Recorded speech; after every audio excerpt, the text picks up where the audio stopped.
money by the minute. They said we couldn't do it, but we already did it. I'm fresh out with it, and my bands got get it, cause I get it, and you get it, I admit it. I'm really about to show you how I do. If you know that you a hater, it's dedicated to you. You hating my last move, I'm way on my next move. See, they hate to see you be successful.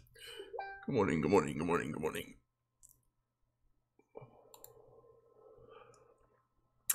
She got a message from my mom right as the good morning. So it's like I was saying it to her too. I always gotta take time to talk to your mama. You can't, there ain't nothing more important than your mama. Alright, so I got so many things I want to talk about that I'm probably gonna forget them all. Let's see what I got in store. Basically, the market is already coming back down. It wasn't a good enough rally. I sold most of my altcoins last night. I'm looking for something. Alright, yeah, I'll remember. I had it written down, but whatever. Well, typed out, not written. I'm not a fucking caveman. So the rally last night was good, but as you can see, it wasn't enough because see a coin. I'm waking up and it wasn't even 9 cents. Yeah, it's already starting to drop. So we're about to see a big dunk again. I sold all of the altcoins I could for a profit yesterday when it peaked. So I sold all of the ones I could, even for a 5% profit. I sold everything I could. Of course, there was a lot that I couldn't because the markets are a lot lower, and I've bought some in the past. So that's fine. I'm just nest egging stuff and looking for some really good deals. I'm going to get into the deals that I'm going after and my month plan. I just wanted to touch a few things. Okay, so basically another philosophy for the limit coin. Basically what people, I wanted to touch this down because a lot of people don't understand this. So with poker or fantasy 1 week duels, these are the 1 week duels, 1 game duels. For football it's 1 week, but other sports it'll just be 1 game because there's multiple games in a week. So just basically 1 game duels. And we're gonna have peer-to-peer betting for every sport, yada yada yada, all that good stuff. However, and we have a bunch of other surprises in the peer-to-peer department. I can't talk about them right now. I want to, believe me, I want to, but I can't until they're 100% confirmed. But if I was a betting man, and you know I am, I would go all in on the fact that they are going to be out, and it's going to be juicy, so juicy. I want to tell everyone, but that's why I'm so excited, and I'm holding. I gave, you know, I'm a nice guy. I got money. I got money. I don't have to hoard. I gave my mama $1 million no limit coin. I gave my sister $1 million no limit coin, and I gave my brother. He's still in the penitentiary, but I got him hooked up. Right, I have a laptop hooked up at my mom's house that stays on. We got him staking, right? So, I'm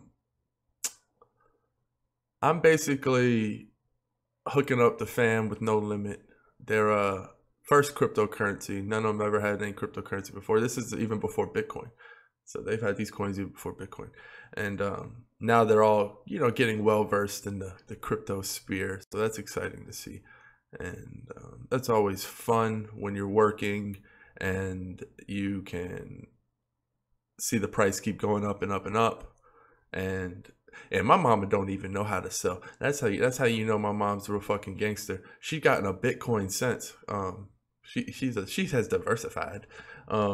Not out of her $1 million no limit, of course. She decided to drop some of her own money into the crypto game and bought her first Bitcoin. So that was cool. But basically, what the cool part was, she didn't even ask how to sell the no limit coin. That's how you know it's a gangster. She just got them, hooked it up. Don't even need, you know. That's like asking how to fly a plane and you don't know how to land. It's like, we ain't never gonna land, motherfucker. And when we do, it means we crashing and dying because we always gonna be up. So just thought I'd give a shout out to my gangster ass mom. And basically, my brother's locked up for another 3-4 years, so he can't sell. He's holding. You know, my brother holding it down. And my sister got the strong hands too. So basically, what I was getting at the poker and the fantasy leagues. So you got to think of the rationale of the coin. You got to think of what the coin is going to be used for, folks. This is going to be used for a buy-in. So like, let's say the buy-in for this fantasy league for this one game, and believe, you know, there's going to be multiple games each day, obviously. Like each week, there's going to be like a low, a big, a high, a medium, all of these things. And the tournament's going to keep getting bigger and bigger. So let's just say, example, there's 1,000 no-limit coin buy-in. So that means you need to have 1,000 no-limit coins to buy in. So as a poker player, what you need is called a bankroll. You need to have a bankroll. That means you need to have a certain amount of coins or a certain amount of money in your account so you can play profitably. I'm a professional poker player since 2009.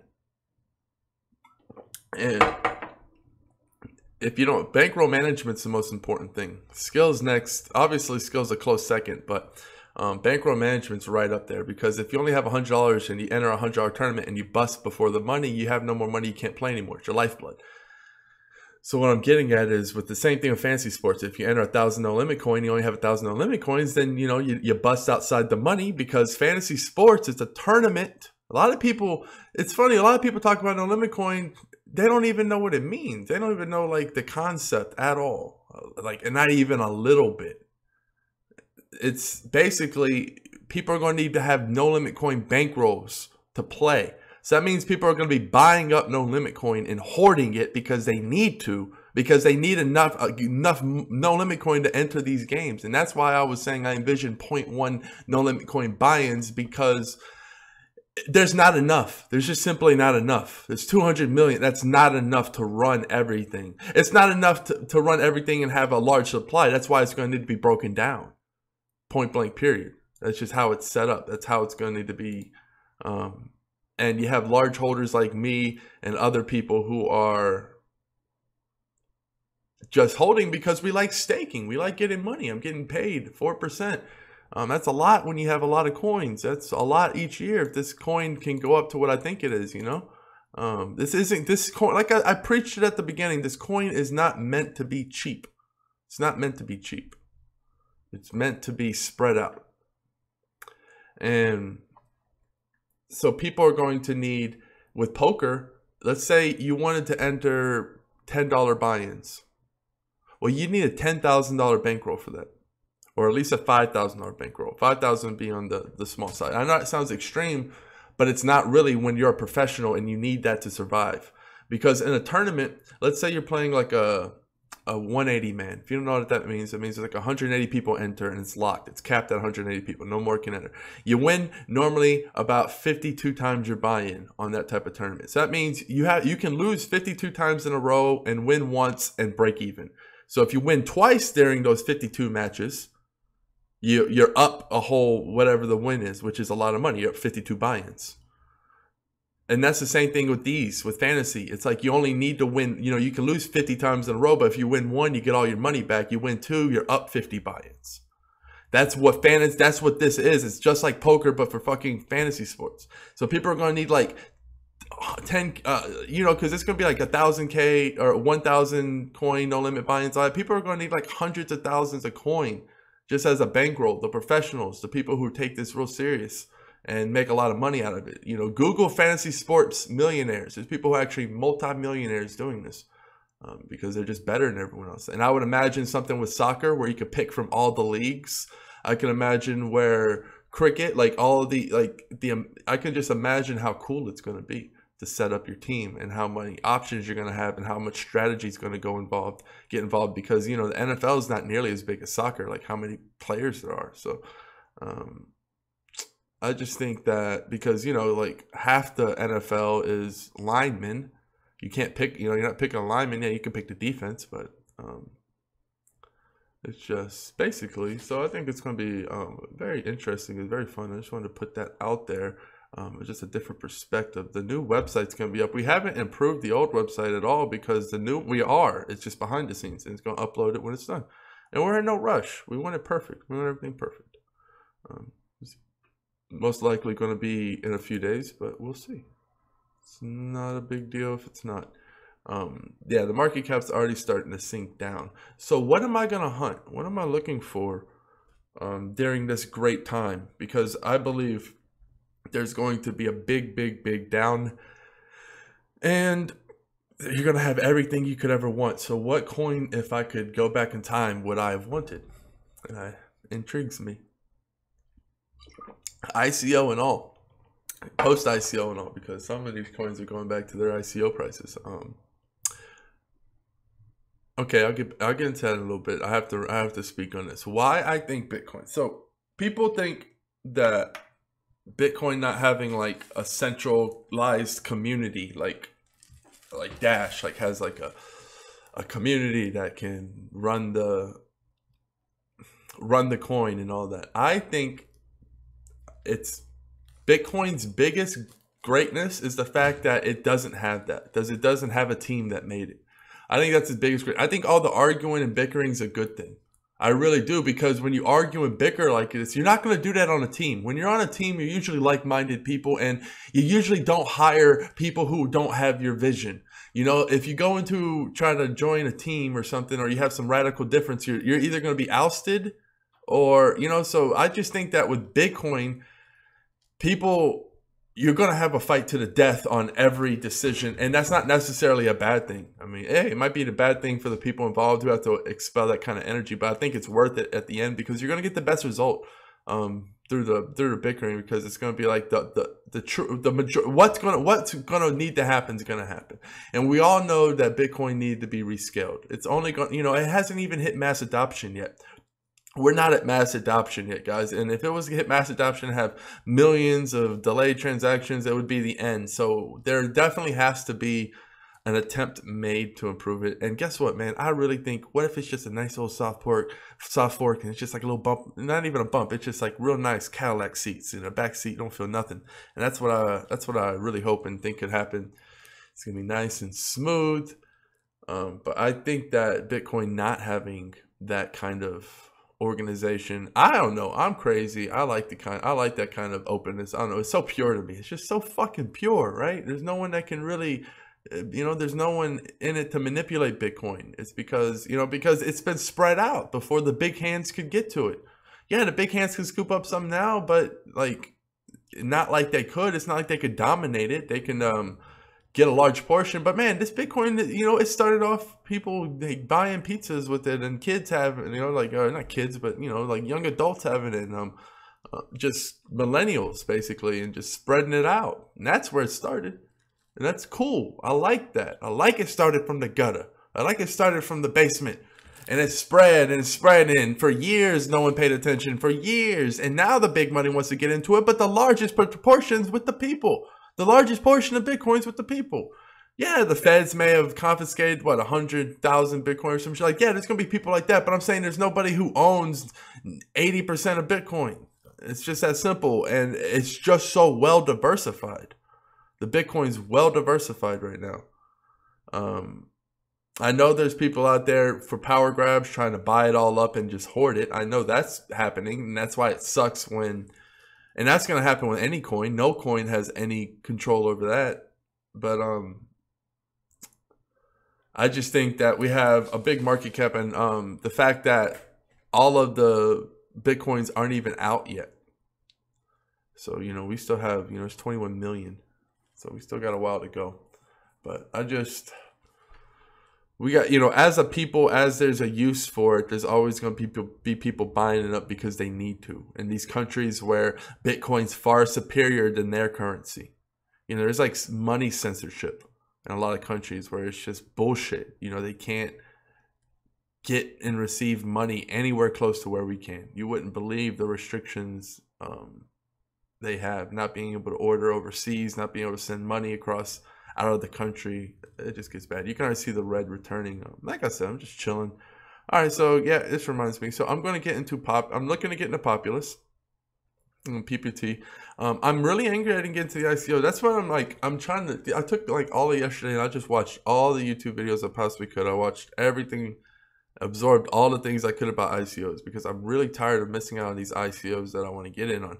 Not a lot of the ICOs turn out to be crap. Don't get me wrong, but there's a few that I really like. That like I should have gotten to the Veritasium and the Populous, and I miss Funfair. I'm gonna get in the Travel Coin. I'm in that. I'm getting in that. I'm gonna wait a little bit, but I'm most likely gonna get in that. Well, I'm definitely gonna get in it. It's not gonna be big enough.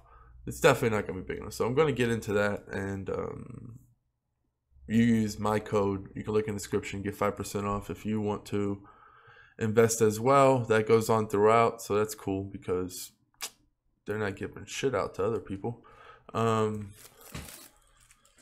looking to get in Veritasium if it can dip and hit, which I think it's going to dip. If it can get around 100, that's when I'm going to start getting it. I'm not going to lie, I'm probably going to end up getting Veritasium regardless the price it's at, if it's before the fork. So I'm not buying it right now because I think everything's going to take a big dip. So I think I'll be able to get it for around 100, but I'm going to get that. And this is just me wanting to get coins because I was looking at Veritasium. Remember, I was looking at 87 and I didn't buy it because it was on an Ether Delta website and it was real late at night. And I woke up and it had like doubled in price. And I was like, well, I'm just going to wait for it to die down. Because I knew that there was going to be a slow point at this month. Like, I wasn't just ignorant. Like, that's very bad if you just do that because it doubled. That's a very bad move. But if you have a reason that it's going to go down, like most people, if they miss out on an opportunity, they always look at the past and they're too pained to buy it at the higher price, even though they know it's going to keep going up. I don't have that in my blood. If I would have bought Veritasium at 250 the next day, if I was too lazy to get it at 87 because it was a coin I liked. It wasn't a coin that I wanted. It was a coin that I liked. So these are coins that I really like. They're not coins that I want. They're coins I really like, and I'm going to be able to get them at a cheap price during this crash that's coming up. So we're in currently. I mean, that little shit that yesterday didn't say, oh, we're out of the crash. No, that was like us. We're drowned. The market was drowning, and all yesterday was the person coming up for water, like, and then it's going right back down. So that's what's happening to us right now. And so what I was saying about Veritasium, it's a very bad mindset, and it's a very, very, very natural, easy mindset. 90% of the people have it, if not more. I might be being generous, because they'll refuse to buy it the next day at a higher price because they missed out on the day before. That's terrible. Always buy something, no matter the price, if you think it's going to go up and not down. That's my philosophy. I knew it was going to go down, and I was right because it bounced to like 187. So like right now I could buy it for cheaper. So I was right, but I already know it's going to get cheaper. I know for a fact. It's not a question. Like, I'm so certain. I'm as certain as I am a meteor's not going to hit. But hey, a meteor can still fucking hit, right? Because I don't control fucking meteors. Just like I don't control the market. But as sure as I am, a meteor's not going to hit today. There's no reason. There's no signs. I don't see any. I don't see any impending doom. But I can't fucking tell you. Like, that's the analogy. So, I just, the market's going to crash again. I'm going to be able to buy some more. If not, that means a meteor hit the earth and I was wrong and we're all dead. Populous. Oh yeah, no, one more. Funfair. I'm going to get into Funfair. And I was looking at a YouTuber. What was his name? Gotta give the shout outs. Gotta give the shout outs where they're due. Mike B. Let me see. Yeah. Yeah, that's good. So he turned me on to. I already knew about Populous. I had a lot of people tell me about Populous. These ICOs come in so quick. They're like, it's like I got so many things going on that you have to understand, if you want to make a lot of money, you got to focus. You can't be distracted. You can't come and jump. You have to, like Dr. Eric Thomas said. I've been watching Eric Thomas for years. I almost worked out a deal with him to speak on my Poker Lancer site back in the day. But anyway, I love the man. He always says, basically, you have to give up something good to get something great. And I say sometimes you have to give up something great to get something phenomenal. And I'm gonna have to pass up on great opportunities. Sometimes I have to pass up. I pass up on I pass up on all okay opportunities. Most of okay opportunities I pass up on. I pass up on a lot of good opportunities, and I have to pass up on some great opportunities as well. And that's just what it is, because you have to nurture what's in front of you. I have a lot of moving parts, and I have to make sure that what I have that I really love, that I've committed to, stays strong. And so I can't just go and branch off, but I'm also getting better at incoming ICOs and getting the information in time, because I already have the ICOs I like. I've been weaving through and finding the ones I liked. But I really like Funfair. It's good because it's going to crash back to original ICO price, basically, minus the bonus, which I don't get, it's not a big deal. So that's good. The reason I like Funfair, Mike B brought it to my attention, was the fact that they're building a platform for casinos to be built on, so people can come and build their own casino through Funfair.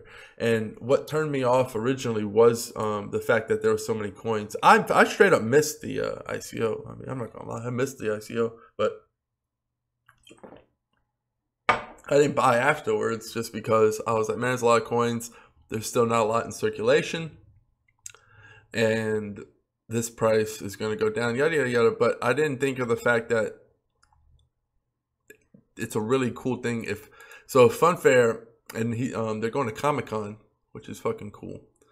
So I'm just going to be setting lures for this, because I think it's a long-term investment. I'm going to get a nest egg with it, because depending if it hits a home run or not, it might become like the go-to blockchain for creating casinos, because not everybody wants to create their own casinos. So he brought up some good points about that, and I was like, that's very interesting.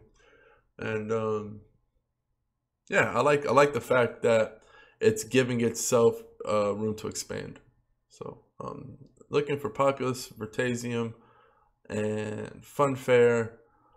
As always, I'm always looking for SYS coin. I'm always looking for cheap BAT token. I'm always looking for... I have so many coins, you guys. You know what? I got LBRY now. What else? I got all kinds of stuff. I got Digibyte. I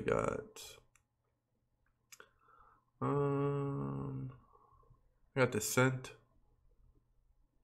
Just always setting lures. Going for the kill a week from now. There's really, when it comes to what's happening right now, there's not too much. I'm playing the Bitcoin game right now. I'm buying and selling Bitcoin. I'm selling Bitcoin when it gets anywhere above 23 to 24. And then I'm buying it back when it dips anywhere below 21. The closer we get to August, the more that's going to be spread apart.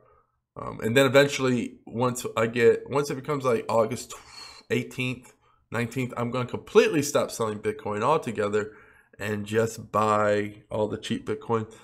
Keep in mind, the risk I'm taking is the fact that Bitcoin's going to get cheaper. There's a small chance that people can wisen up and realize that maybe I shouldn't sell all my Bitcoin.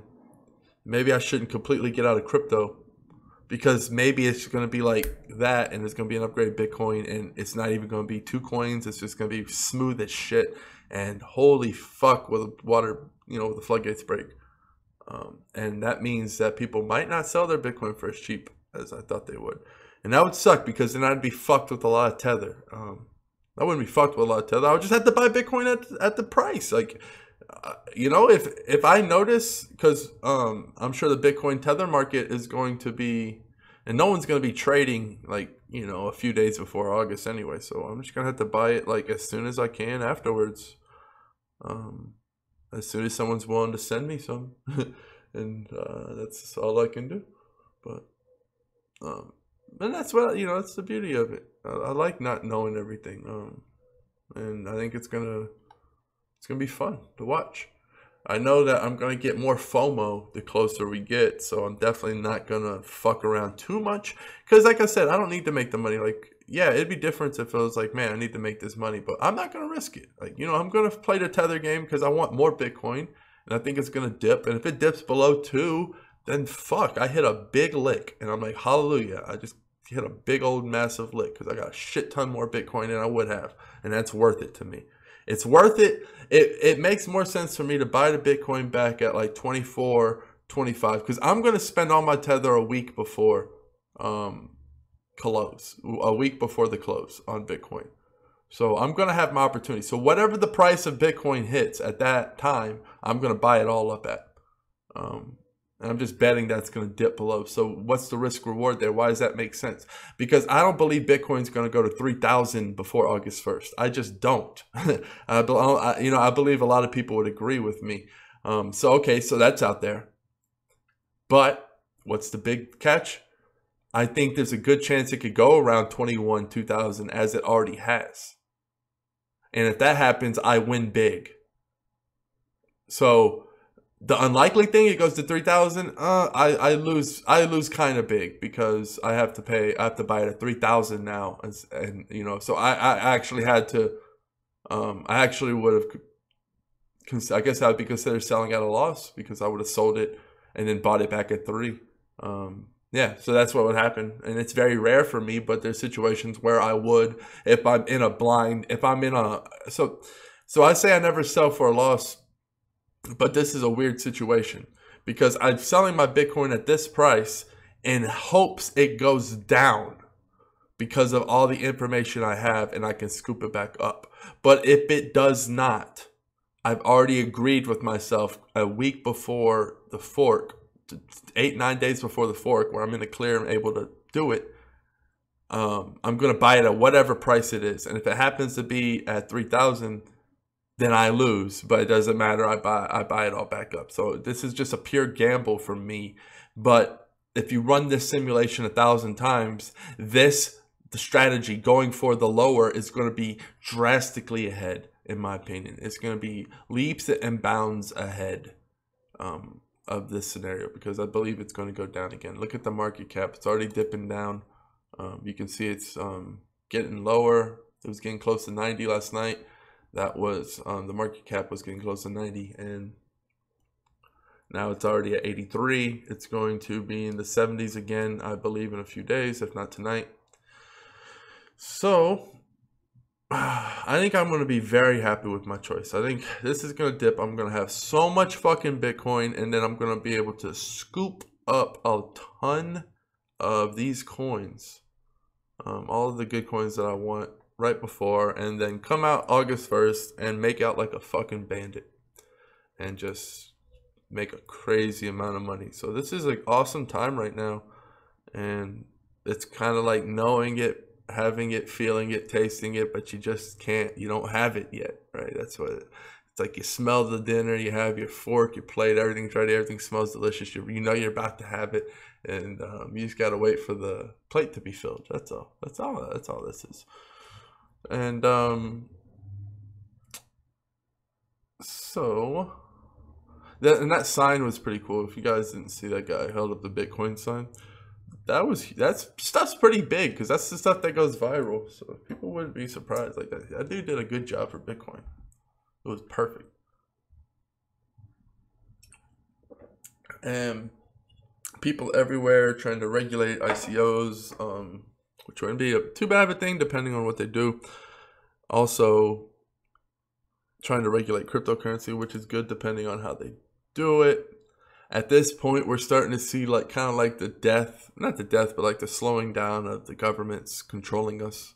We're able to make way more of our own decisions because how governments, I'm not saying all governments control you. I'm not trying to say I'm an anarchist or anything crazy like that. Like, I understand what government's purpose is, or it's what it's supposed to be. Not what it's turned into. I don't agree with what it's turned into. I think what it's turned into is way out of line.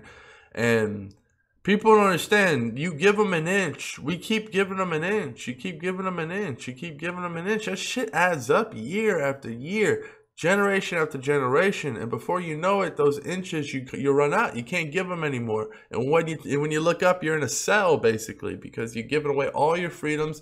And the government's so powerful that no one could ever dream of defying them or doing anything to, freedom of speech will be gone. All of that will be gone if we just keep succeeding, because believe it or not, the people who are elected in the government, they're not all holy. They're not all perfect people, right? They have intentions. They like money.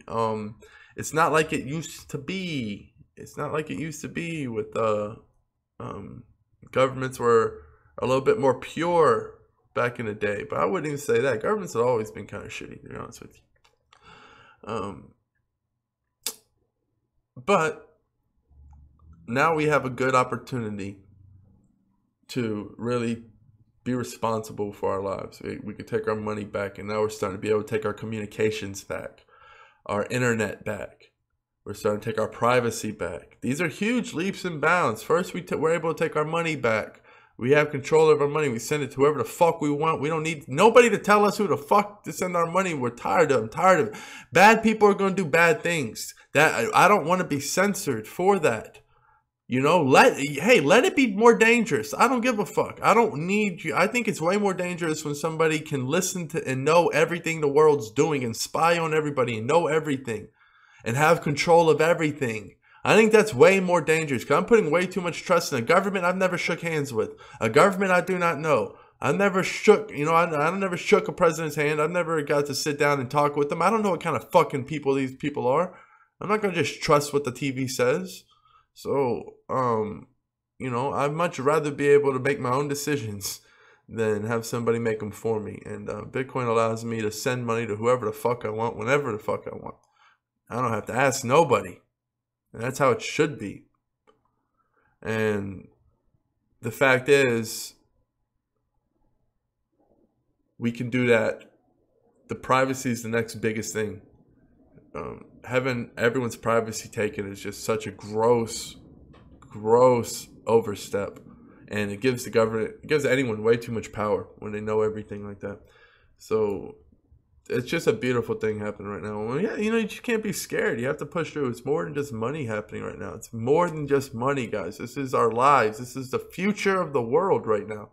This has to survive. This can't fall into the wrong hands. We can't let it fall. That's why I'm pro Bitcoin. I'm not going to get behind fucking Ripple. I'm not going to get behind a lot of these community-based when it comes to money. Now, if it's community-based for an event thing, that's different. Like No Limit Coin, yeah, you want a community because it's fancy sports. But guess what? Fancy fucking sports isn't going to change the world when it comes to fucking governments and shit. You know what I mean? Like, it's just a nice outlet, and it's us being able to express our freedom, being able to play fancy sports around the world. That's amazing. But when it comes to something like Bitcoin with the money, I like how pure it is. I like it. I just love it. It has to survive. Just has to. It is our ticket out of, because how most people become enslaved is by their money. They can't get access to it. And now they can. And guess what? There's so many more jobs for people to make a lot of money.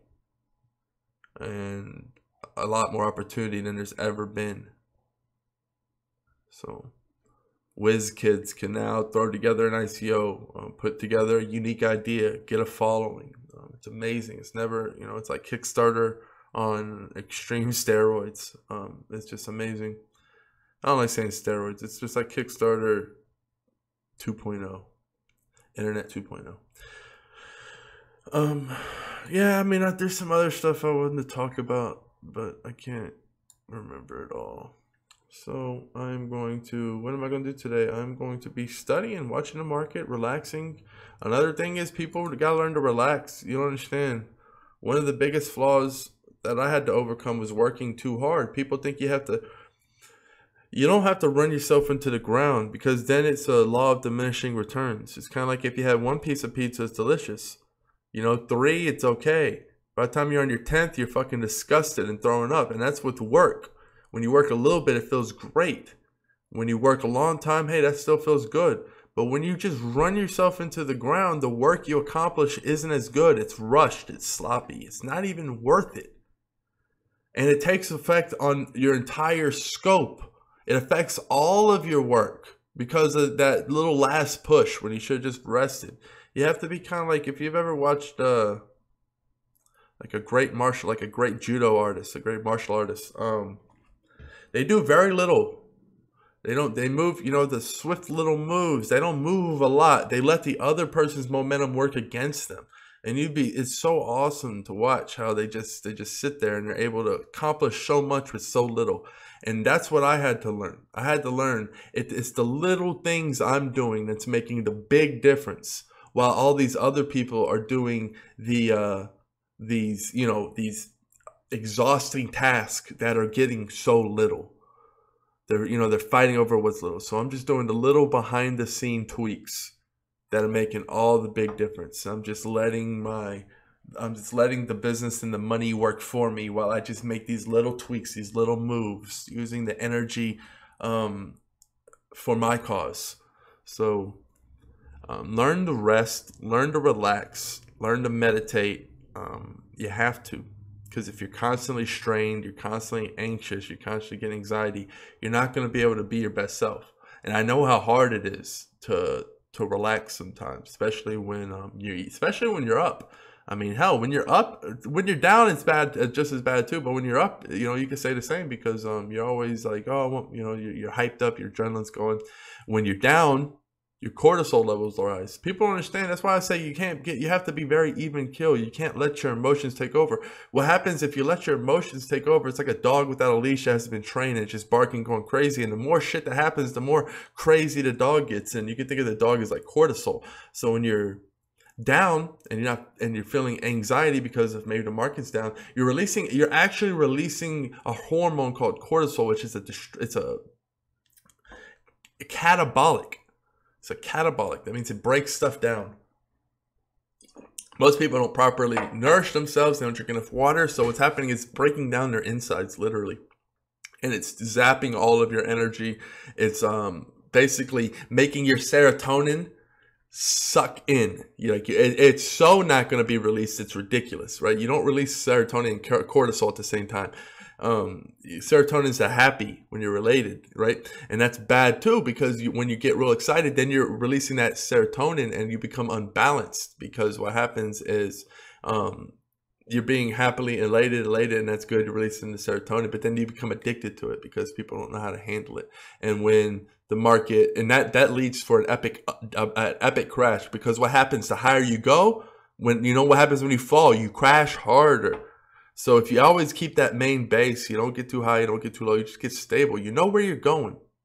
It's like you're driving down the road and you see these beautiful things. You can't get caught up on the scenery or crash the motherfucking car. And you got kids in there. So you got to be driving and you got to notice it and appreciate it, but keep your eye on the road, keep where you're going, keep stable. Think of it that way. Don't, the kids are all banging on the window. Look at it, monkey, a monkey, a monkey. If you was to just look over and you're like, a monkey, monkey, monkey. Guess what? Everyone's dead. Everyone's dead. Probably ran into a horde of monkeys. Killed all the monkeys, killed everybody. That's what happens. You have to keep your eye on the road and, take one eye at it, but that's a cool monkey. Get your eyes right back on the motherfucking road. Understand where you're going. You want to get rich or not? You want to wake up 5 years from now and be rich, or do you want to wake up 5 years from now and be broke, or where you at right now? Ask yourself that. Pay the fuck attention.